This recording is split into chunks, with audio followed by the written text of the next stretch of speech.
दोस्तों, आज की कहानी है पत्नी के सम्मान के लिए पति ने उठाया ऐसा कदम। अरे कहाँ मर गई? रसोई यूं ही बिखरी पड़ी है और महारानी आराम फरमा रही हैं। सास शकुंतला देवी के चीखने की आवाज से दर्द से कराहती गीता उठ ही रही थी कि धड़ाम से दरवाजा खुल गया। दरवाजे पर सास ससुर दोनों ही गुस्से में तमतमाए खड़े थे। उन्हें देख हड़बड़ाकर बिस्तर से उठ गई गीता और डर से कांपने लगी। शकुंतला देवी चीखती बोली, बस तुझे तो मौका चाहिए काम चोरी का। यहाँ पड़ी है बिस्तर पर, बाकी के काम कौन निपटाएगा, तेरा बाप? जी तो किया गीता का कि बोले, सुबह से वही तो कर रही है सारे काम। पूरे बदन में दर्द हो गया है, पर बोल नहीं पाई। कारण माँ पिताजी के संस्कार और सहनशीलता। परिवार में 4 बहुएं थी, पर किसी पर कोई पाबंदी नहीं थी। बस उस पर ही सारे प्रतिबंध थे। नौकरानी से ज्यादा हैसियत नहीं थी उसकी। कारण कुछ और नहीं था, बल्कि पति की कम आमदनी थी। बाकियों की अपेक्षा अपने ही ख्यालों में खोई थी वह।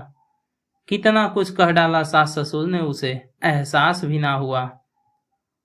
अपने ख्यालों से होश में तब आई जब सास ने आवेग में आकर उसके हाथों को पकड़कर लगभग घसीटते हुए कमरे से बाहर ढकेल दिया। वो लड़खड़ाते हुए अभी गिरने ही वाली थी कि उसी वक्त काम से आए पति की बाहों ने संभाल लिया। माता पिता का ऐसा रूप देखकर पति मोहन भौचक्का रह गया।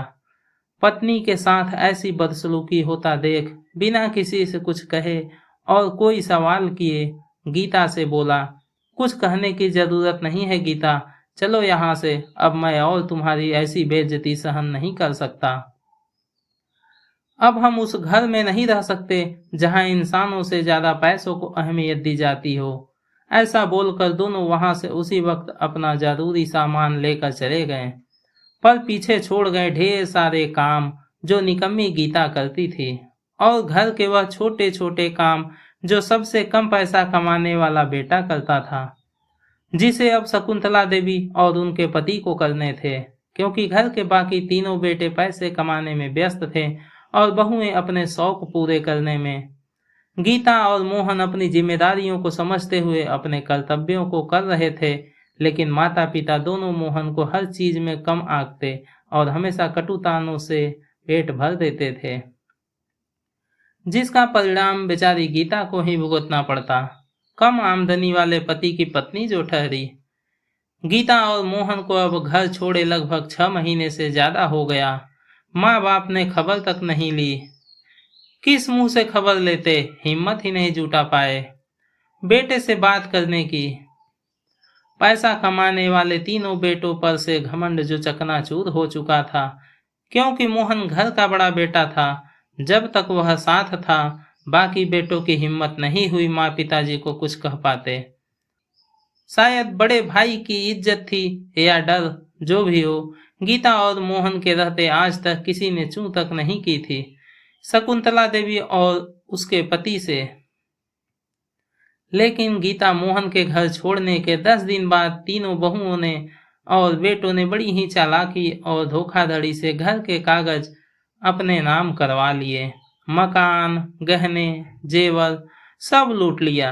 यहाँ तक कि मोहन के पिता और माँ अब घर की छत और एक वक्त की रोटी को मोहताज हो गए। शकुंतला देवी और उसके पति के हालात अब भिखारियों से भी ज्यादा बुरी हो गई।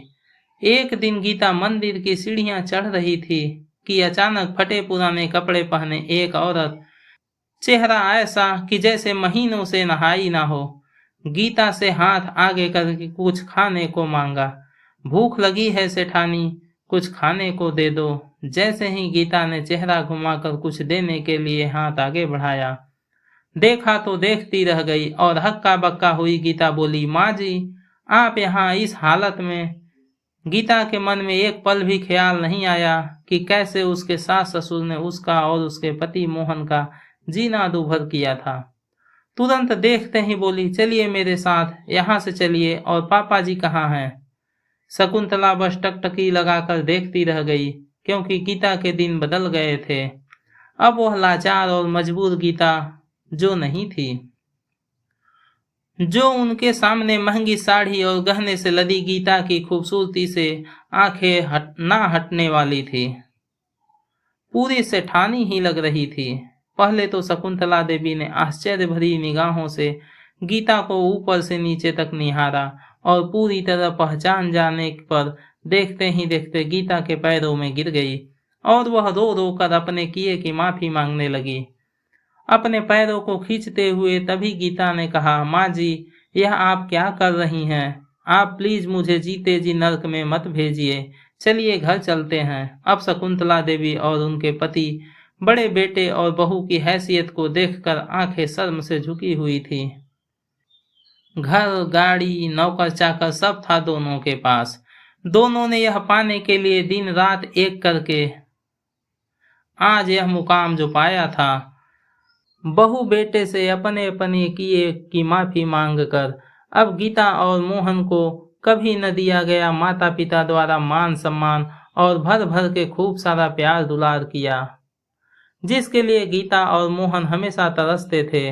बहू बेटे ने भी खुले दिल से माँ और पिताजी द्वारा की गई गलतियों को भूलकर और यह बोलते हुए कि आपने हमारे साथ ऐसा रवैया ना अपनाया होता तो आज हम इतने ऐशो आराम की जिंदगी शायद ना जी पाते, और गीता और मोहन ने अपने माता पिता को खुशी खुशी अपना लिया। दोस्तों, आपको ये छोटी सी कहानी कैसी लगी हमें कमेंट करके जरूर बताएं। अगर आपको यह कहानी पसंद आई हो तो कहानी को लाइक करें, अपने दोस्तों के साथ शेयर करें और अगर आप चैनल पर नए हैं तो चैनल को सब्सक्राइब अवश्य करें। धन्यवाद दोस्तों, मिलते हैं एक नई कहानी के साथ।